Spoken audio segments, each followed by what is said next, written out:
Welcome, everyone. Thank you so much for joining me tonight for the first session of Rosicrucianism and Theosophy. And before diving into the material, I wanted to share a personal story and how my research into occultism and mysticism began.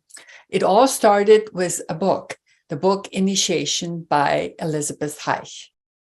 I can say that the book changed the way I looked at life. The author writes about her lucid memories of initiation into the hidden mystical teachings of the priesthood in ancient Egypt.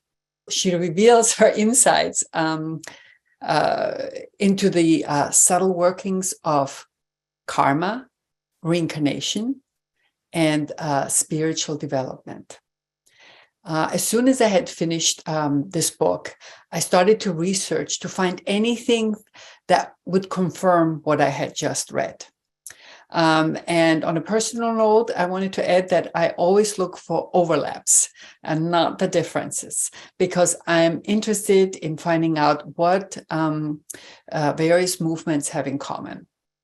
And in the last session, I will share my personal thoughts about my research, but invite everyone to draw their own conclusions.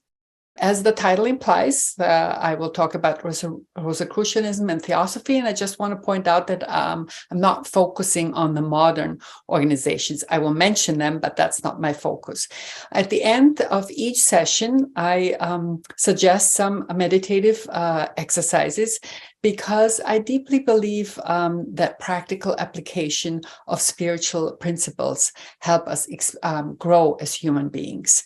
And I hope that you will find maybe one or two exercises that speak to you and that you will integrate into your daily life. I named the first session History of the Rosicrucian Movement and Theosophical Views. But here's a preview.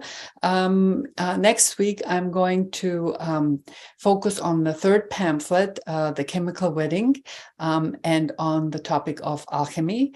And in session 3, I'm going to talk a little bit about Franz Hartmann, because he wrote several books about Rosicrucians, and the main focus will be in the provenance of the Temple of Wisdom.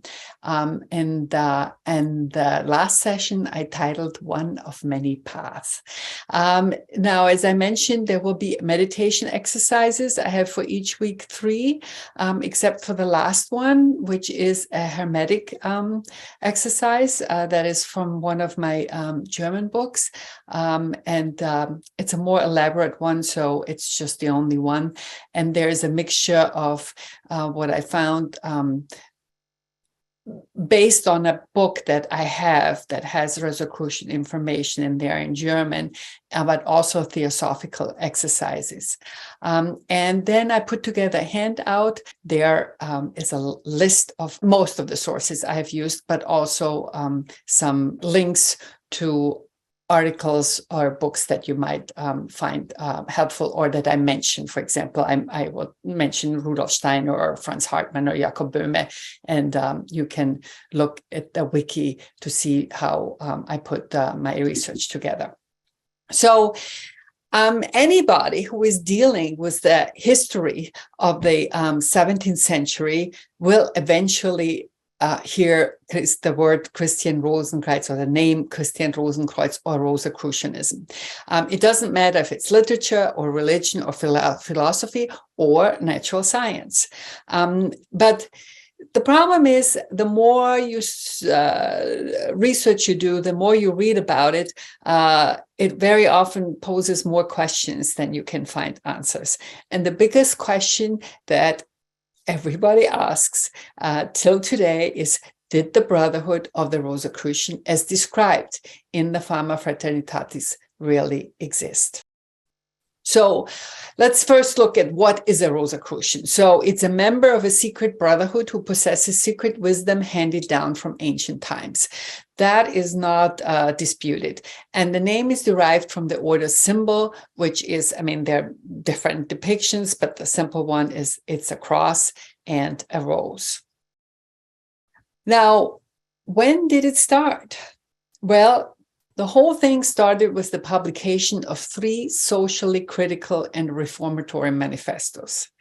And in those, we find out that Frater Christian Rosenkreuz was the founder of this order. And I put the 2 writings, one with a TZ and one with just a Z, because both of them you will find in books by historians or translations. And it all started in the 17th century. And here you have a depiction of the 3 pamphlets. The first one is the Fama Fraternitatis, and that was published in 1614. And the second one is the Confessio Fraternitatis, and the third one is the Chemische Hochzeit, translated the chemical wedding. So let's start with the first one, the Fama Fraternitatis. So this pamphlet, manifesto, was published in 1614. And it was in German, and there was no author. And in it, we find out about Father CR, and later on, he's referred in the text as CRC. And we find out that this was that he was placed in a cloister at the age of 5. And then probably around the age of 16, he went with a brother, and there's only the initials PAL, to the Holy Land. They started out together, but this brother passed away.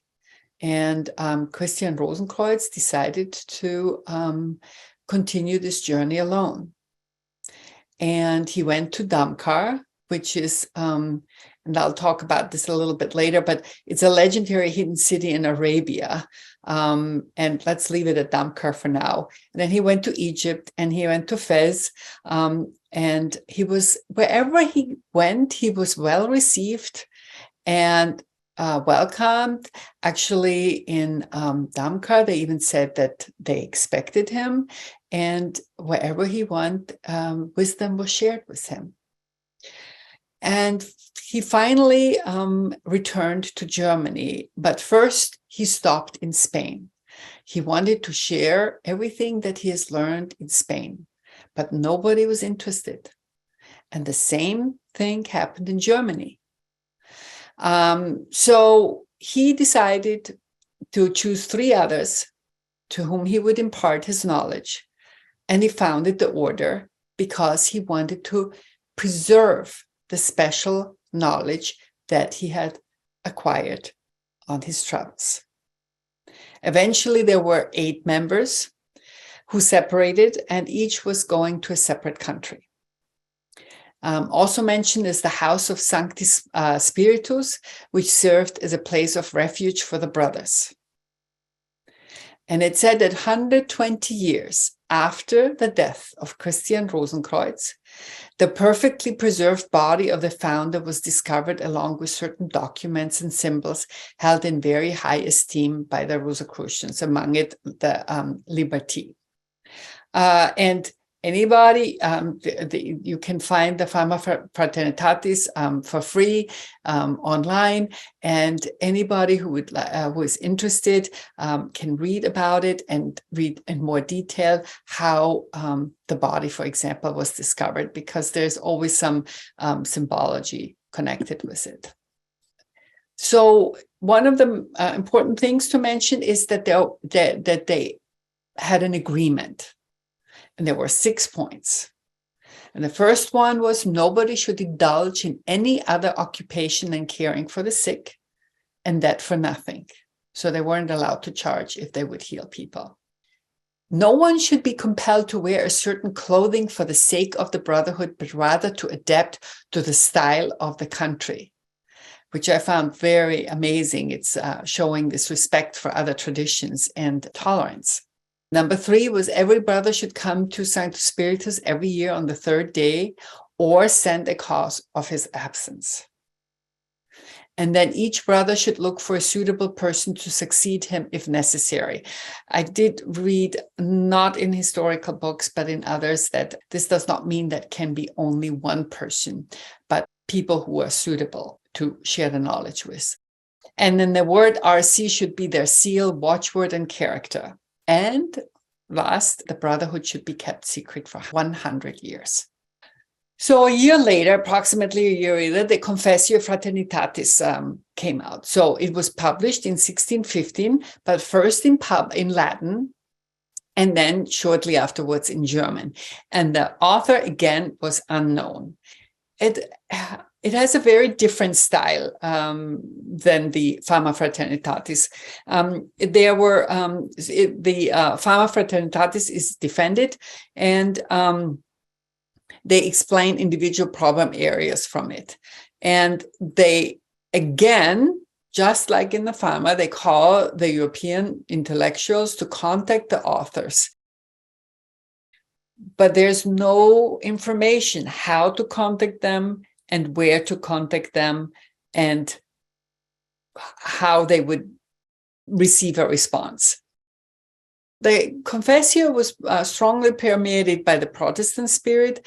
The Pope is attacked, and they propagate the reading of the Bible and emphasize that this is very important to access the Rosicrucian Society. And another thing that is revealed is the birth and death of the alleged founder.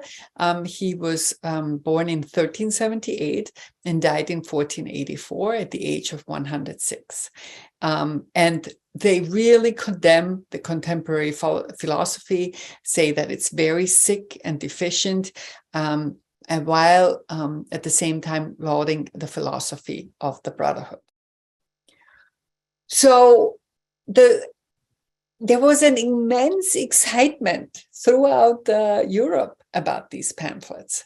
So these manifestos were reissued several times, and there were quite a few texts came out afterwards, some of them very supportive and favorable about the movement, and other very critical. In fact, between 1614 and 1620, about 400 manuscripts and books were published which discussed the Rosicrucian documents. And if anybody who starts to do research will see that many books and articles are written till today. And in fact, there are different organizations and groups that were created that have in some way to do with the manifesto. It's amazing when you do the research because, in fact, the way I see it, it's a work of magical genius, one way or the other, if you believe that this society existed or didn't. And it ignited the imagination of so many during that time. Remember, this is 1614, okay? And Europe was in a mortal crisis. There were so many changes of values in religion, in science, and politics. We have Galileo Galilei confirming Copernicus' research that, the Earth is not the center of the universe. And this was, of course, condemned by the church. We had all the struggles because of the Reformation. And that went into politics because, all the different areas, countries were struggling who should be in power, somebody who supports Catholicism or who is for the Reformation, or he's more tolerant. So there were huge problems. And in the population, there came this feeling of the question, can governments and organizations even solve any problems?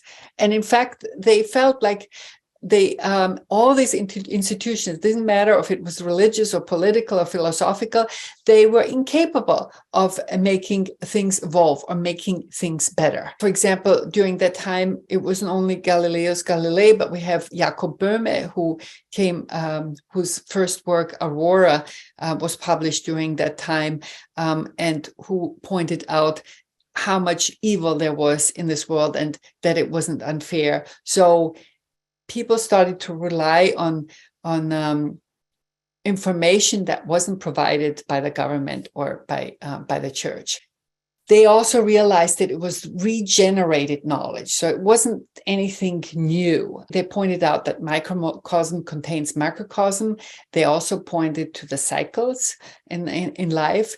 And it was clear that the Rosicrucians drew heavily on Hermeticism. So evidence, that's what historians always look for.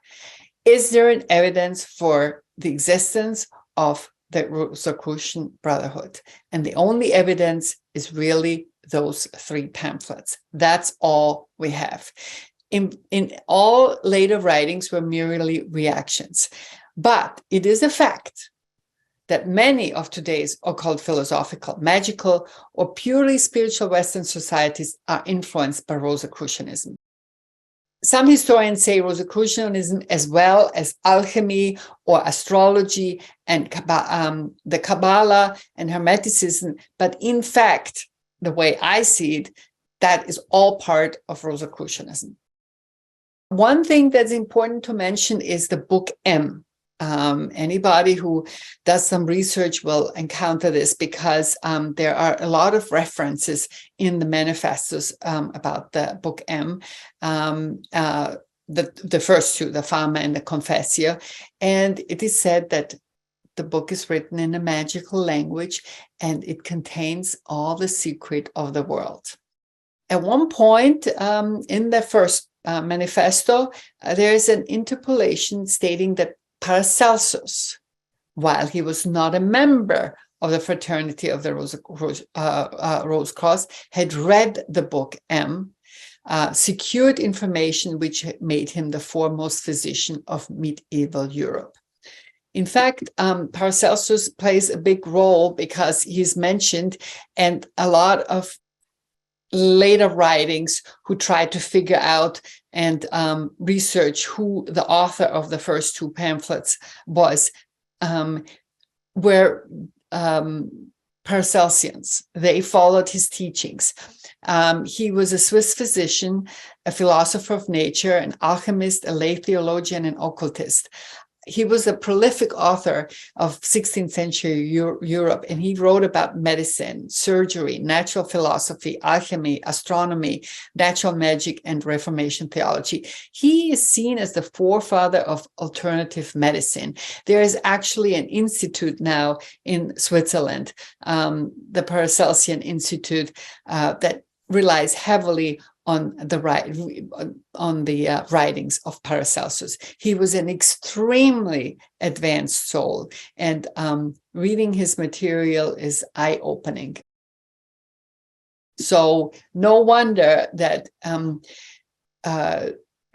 people, many people during that time studied his writings.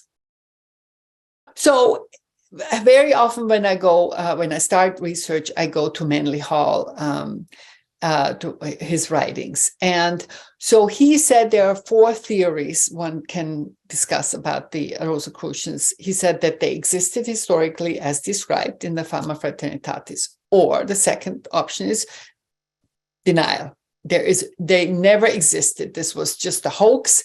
It was a joke, and it shouldn't be taken seriously.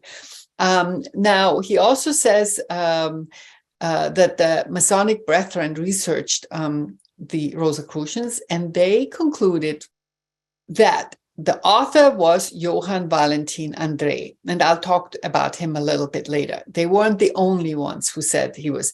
He actually admitted that he was the author of the 3rd manifesto, the Chemical Wedding, which we'll talk about next week. But he never admitted that he was the author of the first 2. And in fact, at one point, he criticized the Rosicrucians. So there were a lot of historians who did not want to claim the same thing. He was a German theologian and reformed an existing order.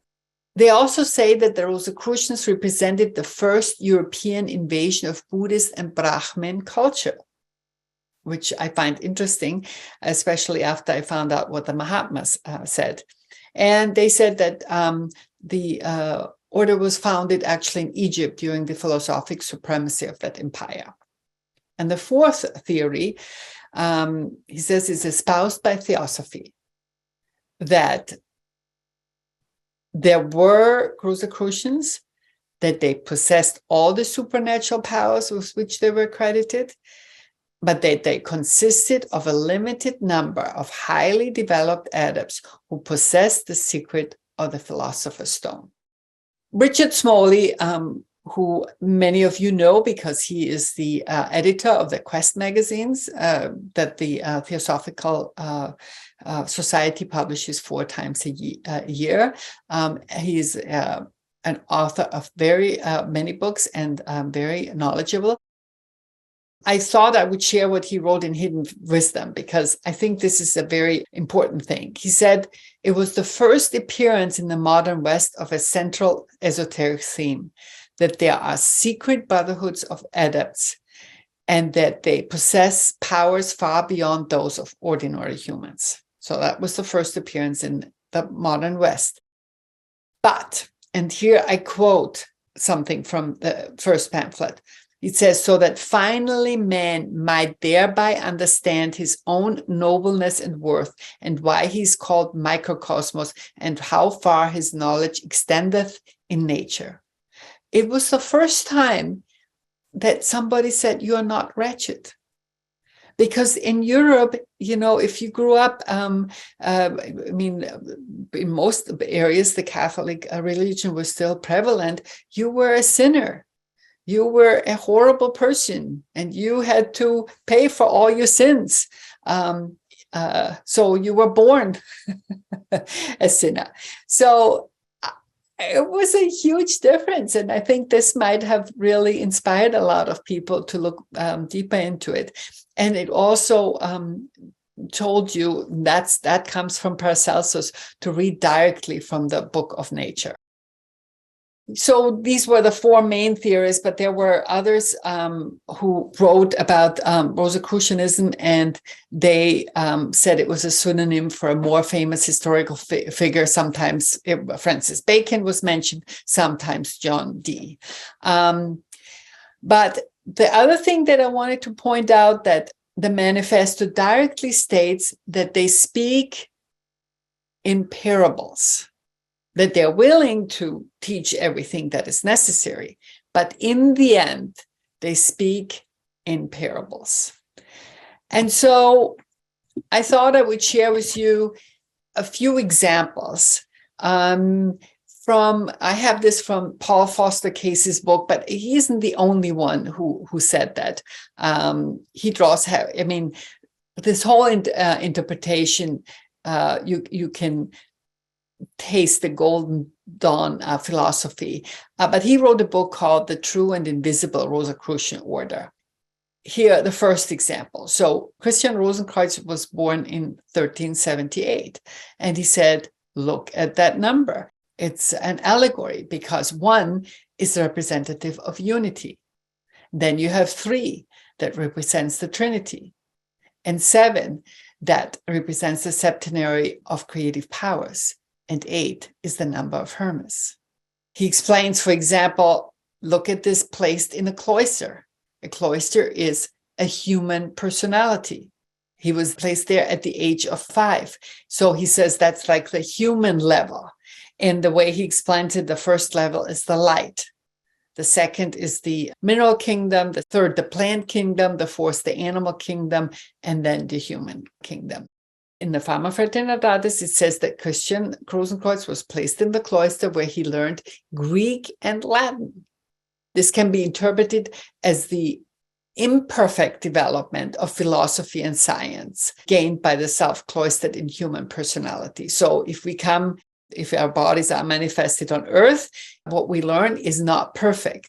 And we don't understand it completely until we are initiated. And then once we are initiated, we have a better understanding.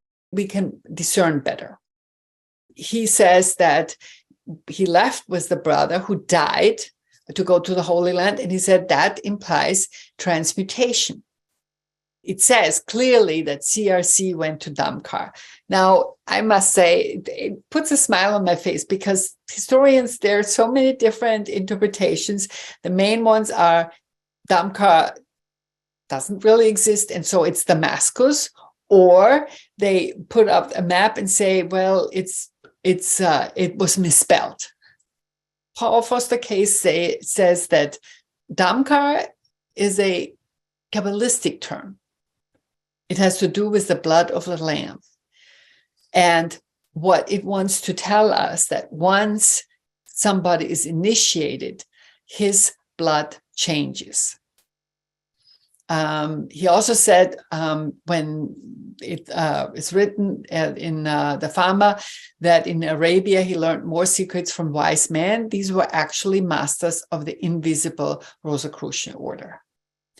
And then when he went to Egypt and Fez, where he observed exchange of knowledge, which tells us, or with that they want to tell us how important it is to share knowledge and to be tolerant. Actually, it is noted because scholars from Arabia and from Africa came together once a year and they shared what their knowledge. And these things were not done in Germany. And so he was very impressed with that.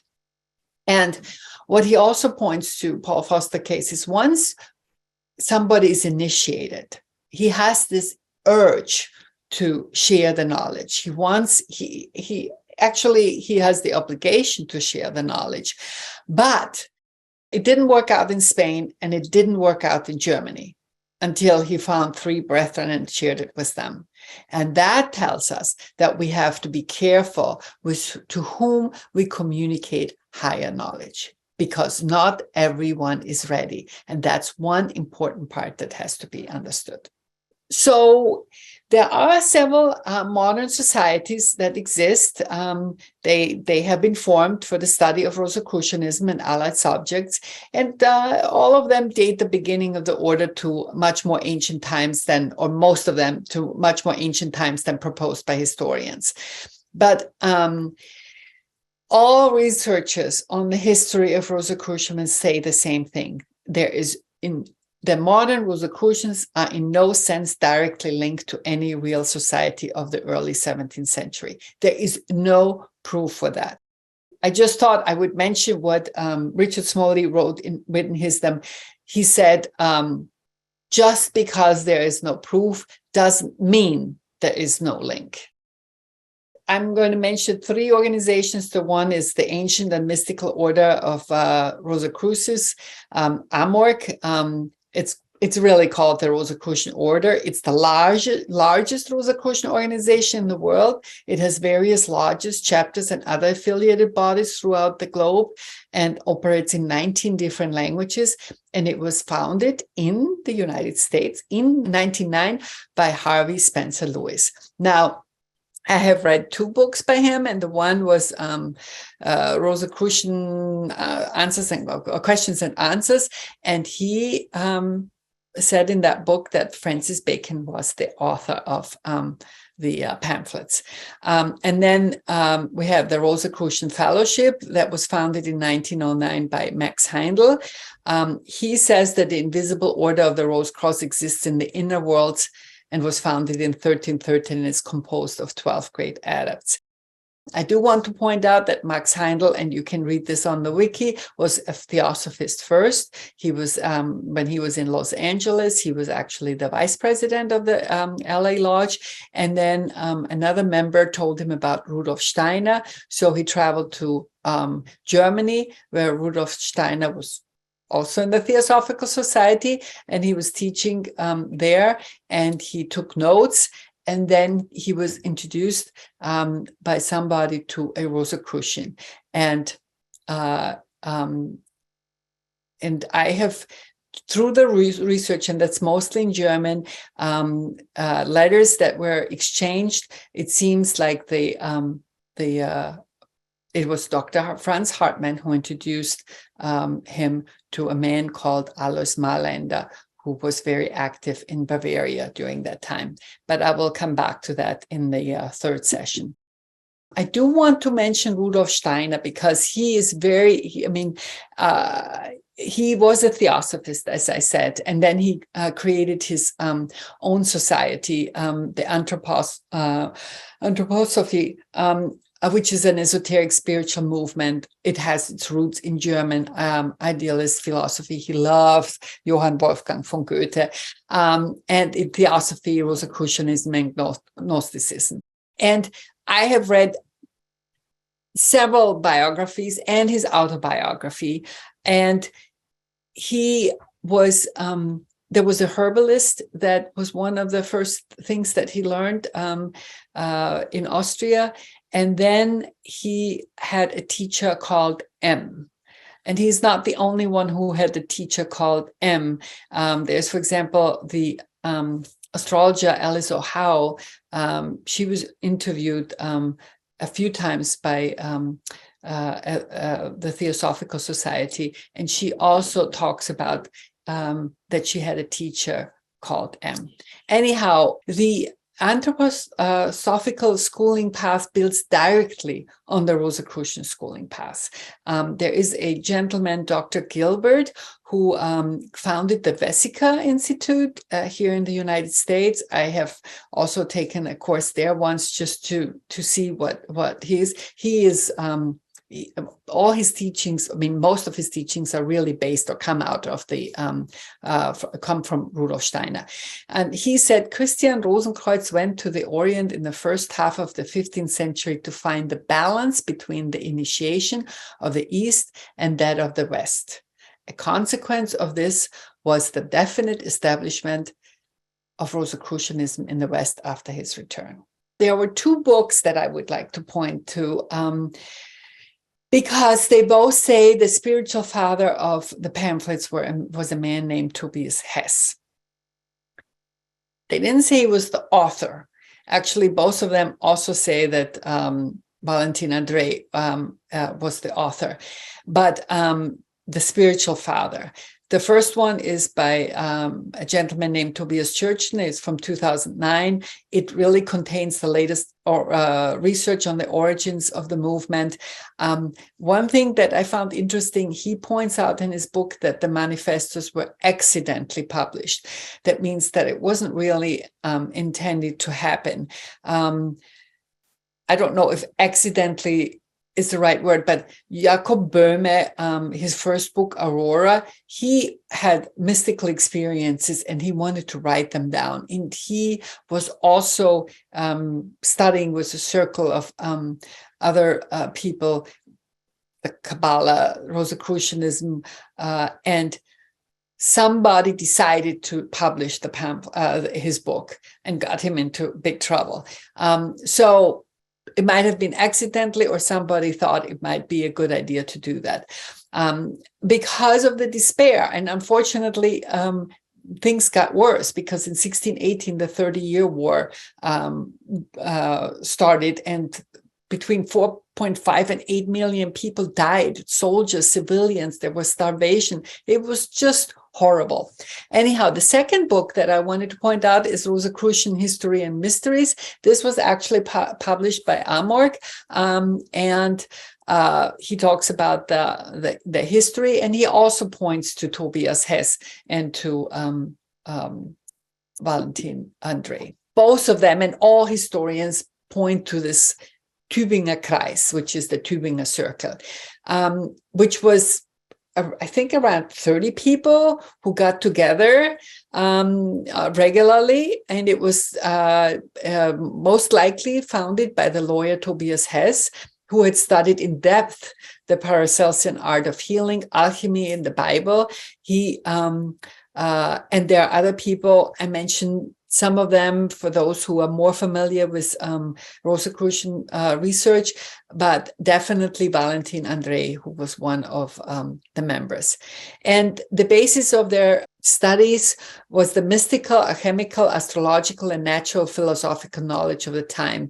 And they had three values that were pointed out: the immersion in the Holy Scriptures, the study of nature, again, that's based on Paracelsus, and a way of life that was characterized by love for God and neighbor. That means that even though they did study and they did discuss and they did do research, for them, applying everything they learn is extremely important.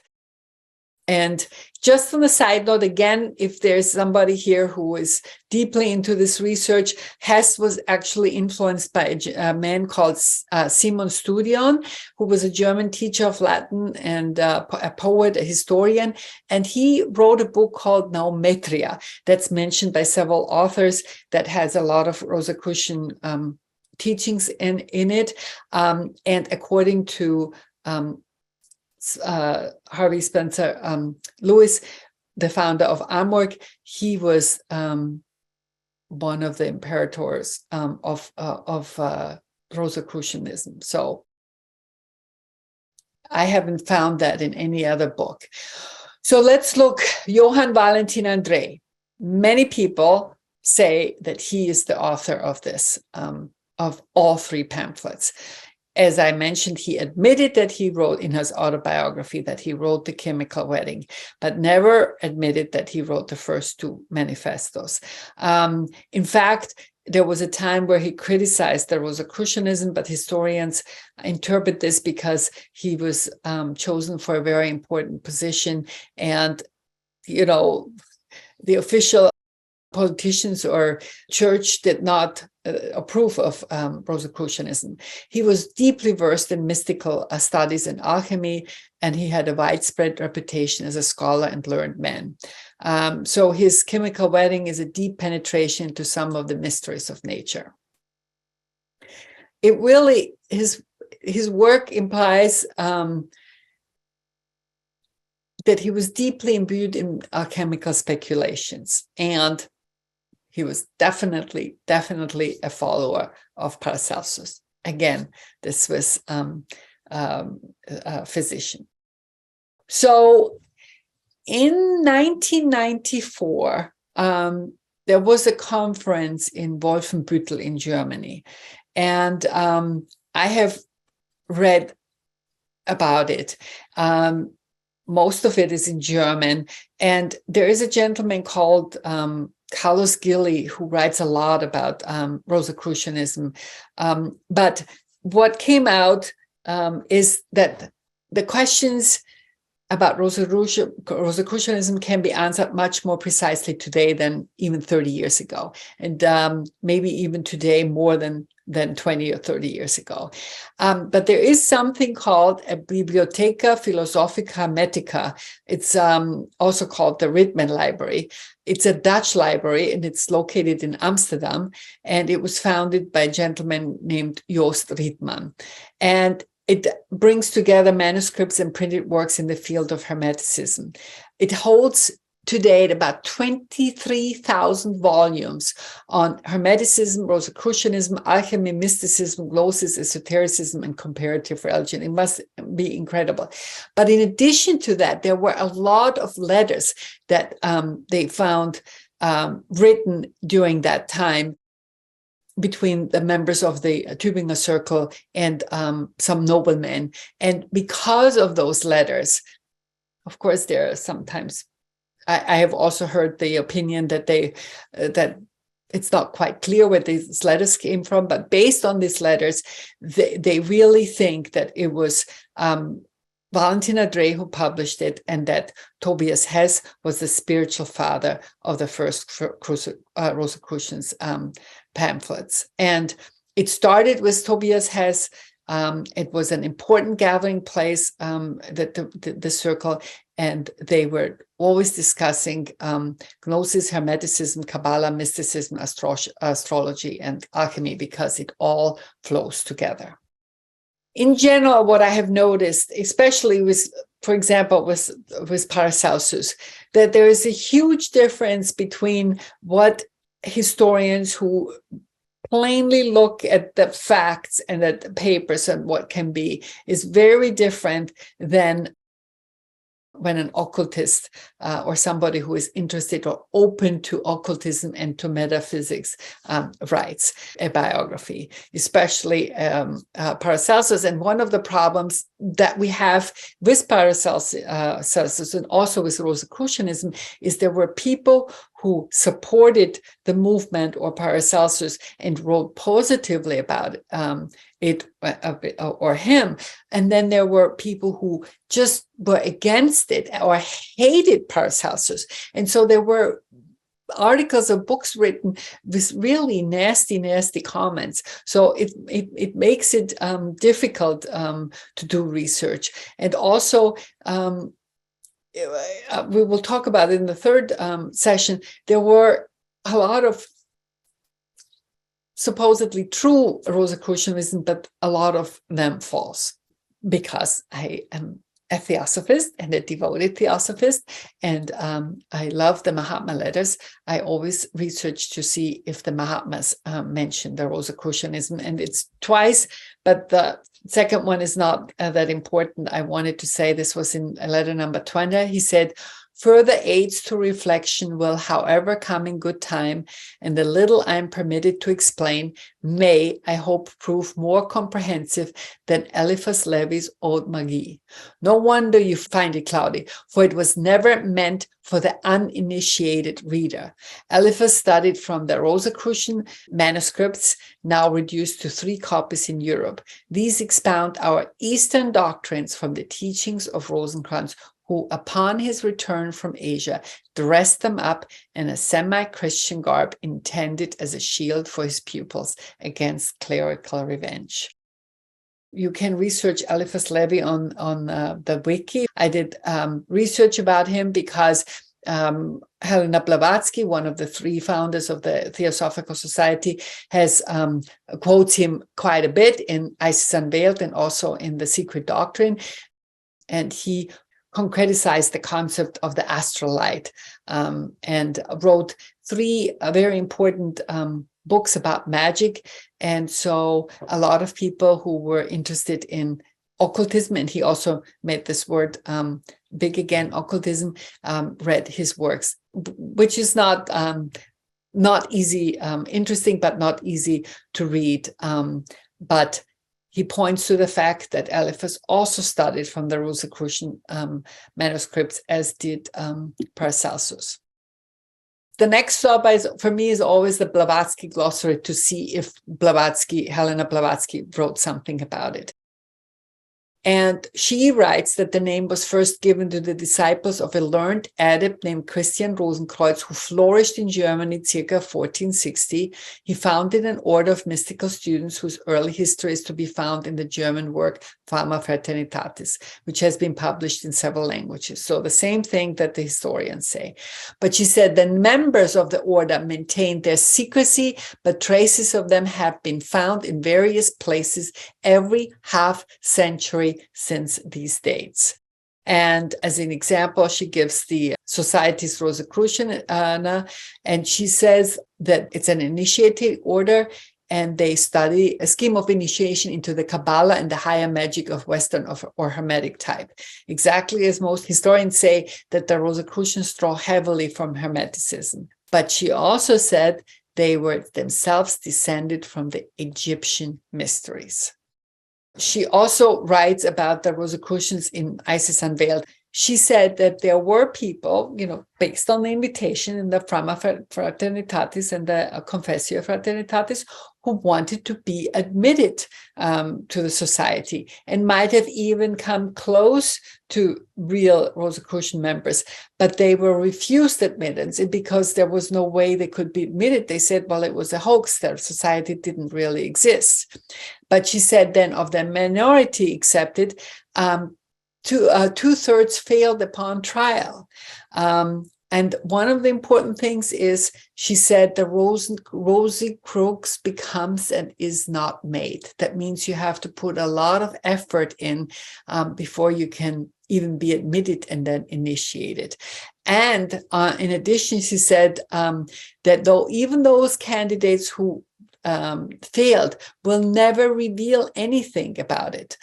They were not allowed to talk about it. So she said, this is the reason these societies will go on and hear themselves denied without uttering a word until the day shall come for them to throw off their reserve and show how completely they are masters of the situation. So the basic message is nobody will reveal anything, even if they fail. A lot of information can be found. There is a letter written by lawyers. They called themselves Hoepfl. And so this is a few questions to Hoepfl. So they wrote an article about the Rosicrucianism, and Blavatsky just said, wrote another article, and she said, there are tons of errors in there. And only those who are devoted to occultism can even know about it or write about it, what this is about. And she said, strictly speaking, they don't even exist now because the last of that fraternity having departed in the person of Cagliostro, which can be interpreted in many ways. I have read other pieces because, if there were 8 of them and they spread out, Cagliostro might have been a direct descendant of that strain of Christian Rosenkreuz, but we don't know. We are not initiated, so we can't know. And she says that the spiritual or soul side of man must be awakened and utilized before the philosopher's stone or the elixir of life can be discovered.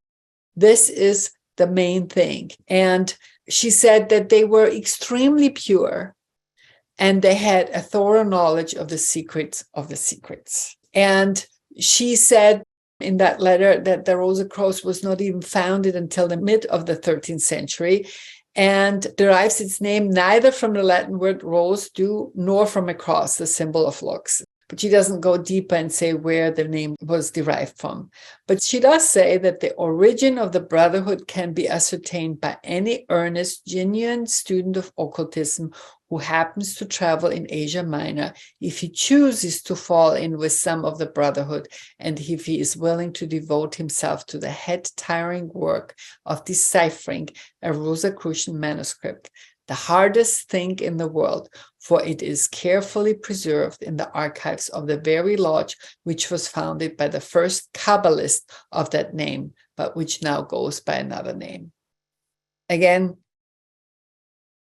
it's not quite clear, but she connects more than once the Rosicrucians with the Kabbalists, but also said that, there were so many changes that the first Kabbalists, the first teachings were, I don't know if the impure became impure, but there were so many things added that have nothing to do with the original teachings. But the most important thing, at least for me, she said, a Rosicrucian had to struggle alone and toil long years to find some of the preliminary secrets, the ABC of the great Kabbalah, only on account of his ordeal, during which were to be tried all his mental and physical energies. So she points to the fact that being a Rosicrucian is not easy, and that you have to struggle alone, that you have to become before you can be made or initiated into it. When I do all this research, I always wonder, why is the focus on the messenger? And why is the focus not on the message? What is it that the Rosicrucians really wanted to tell us? And why is it so important to find out who the author is? One of the reasons why I think that way, I'm also a yoga instructor, and I have done, research about quite a few yogis. And anyway, this is theosophical teachings. As long as we are manifested, we are not perfect. We always have weaknesses, but there is a reason why certain things happen. So there was a reason why these pamphlets were published, in my opinion, and we should look at the message and not focus so much on who the author of the pamphlet was and if there was a brotherhood. Most of the knowledges we have learned was related to Gnosticism and Hermeticism. And according to Gnosticism, the path of salvation is through knowledge. And Hermeticism provides that knowledge through alchemy, astrology, Kabbalah, and magical teachings. But I have emphasized alchemy because that is what the chemical wedding is all about. It's an allegory on the alchemical process, and I will work with this picture, this image, and explain next time, because as you can see, even though it's not red astrology, you can see here already the planets, starting here at number 1 with Saturn. And this image tells us a lot. With that, I just wanted to mention the exercises.